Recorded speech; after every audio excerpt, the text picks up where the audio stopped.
You may be wondering how Jim Egan was able to solve this history mystery about the first Renaissance building in America when it has baffled scholars for decades.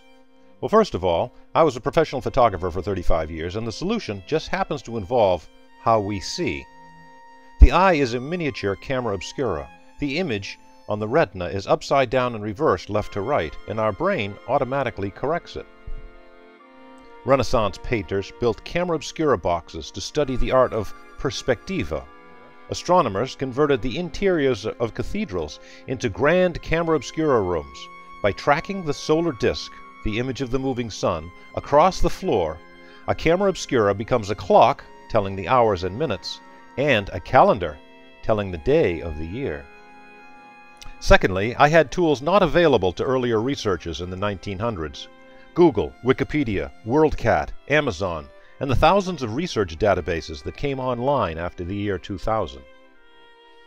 Thirdly, I came to the tower with an open mind and simply followed a trail of clues left in the historical record. I noticed that the Scandinavians felt the Vikings had built the tower, and the Portuguese felt the Portuguese built it, and the Templar enthusiasts felt the Templars built it.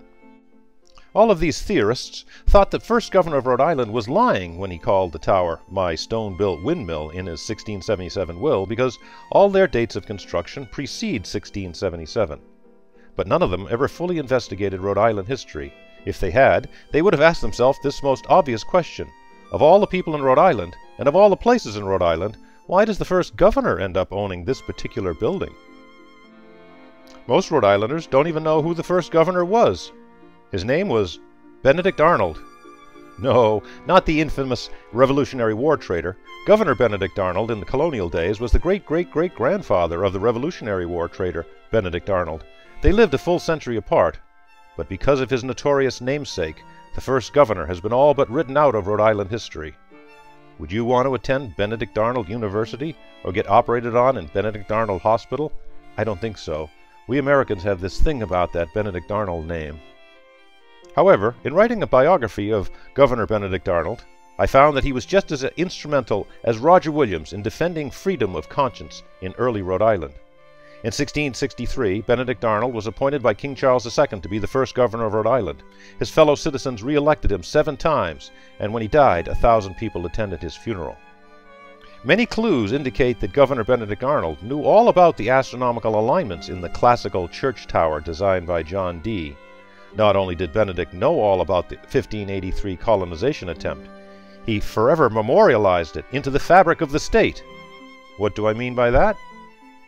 Well, you see, back in 1583, the Spanish ambassador to London, Don Bernardino de Mendoza, had warned the Queen that when Spain found the location of the colony, they would slit the throats of all the Englishmen they found there. So John Dee, the Queen's legal advisor and mastermind behind the whole mission, devised a secret code symbol and a secret code word for the colony. The secret code symbol was the Anchor of Hope. In 1663, the first governor, Benedict Arnold, adopted the Anchor of Hope as the state symbol, and the Anchor of Hope is still the state seal today. And, drum roll please, brrrr, the secret code word for the 1583 colony was road.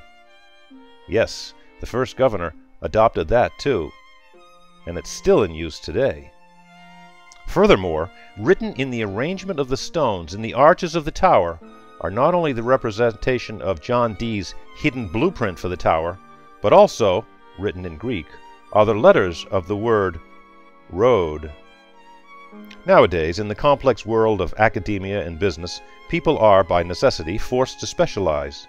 But to understand who built the tower, one must think like a Renaissance man, an interdisciplinarian, a comprehensivist.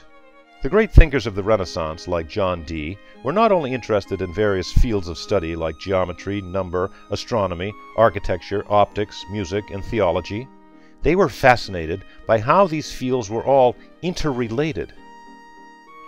I've written a series of 10 books and 20 short videos about my discoveries, and opened up the Newport Tower Museum to share my story. Someday, this tower will make Newport a World Heritage Site. To help the economy of Rhode Island and all of New England, let's make that happen today.